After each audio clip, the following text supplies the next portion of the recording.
The plan, if they can get him in, is for JJ just to, some people want to take an MRI just to make sure we know the severity of it, which won't necessarily tell you that, but all those MRIs on things like that read usually worse than they are. So he was kind of talking about this. It's tough, JJ. It's tough because he doesn't want to test it and make it worse. So It feels better today, he said. It looks like they just got it. Did you get an appointment? Did you get one? Yeah. What time does it start? Right now. Right now. Good luck. We're all counting on you. Put some ice on it so it's not inflamed when they shoot it. Thanks. 6 o'clock. Will you let him? That was like up to the minute stuff there, wasn't it? Breaking news. 6 o'clock. So he'll be back for the game. He can do some things to help us tonight. So if the MRI's not that bad, I mean, would it be just a situation where he'd get a few days to kind of leave the area? I'm hoping he.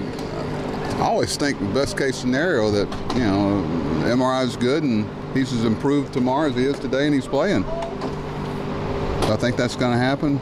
Probably not, but we'll see. Maybe he comes back and plays defense for us in the 10th inning, 9th inning, 6th, 7th. He'll be back here a little bit after game time tonight. Did I mention anything else? Gosman threw 2 innings today on the field in the sim game. That went great. Y'all know the schedule. He's Frederick next time with 3 innings, and Bowie on the 11th, and then he's available for a lot of things.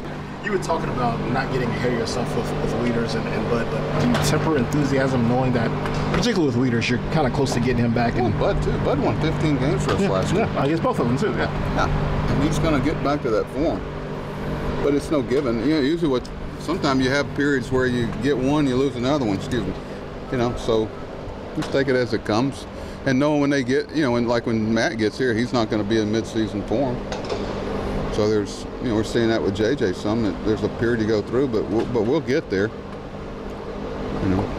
But when you look at some of these, you talked about how when some of these guys are back draft makes them tough roster members, but with JJ's injury, how much does that kind of compound some of the other, you know, roster decisions that you have to make in terms of, you know, whether you would carry an extra catcher with Matt or trying to fit Bud in the rotation? You know what, Ed, I know what you're saying, because we sat down as a staff today with some of the stuff coming up, and I'm sure I'll talk to Dan about it when he gets here. I think he lands at 5:30, but I've got to the point now where I just go, listen, there's so many variables that change from day to day that you can really cloud your thinking and just stay focused on the 9 innings we have today. And a lot of times they work themselves out, but if you think about, boy, this could be a problem, boy, that could be a roster, it'll drive you crazy. So, you know, I'm looking forward to things settling down, and it may be one of those years where it never settles down.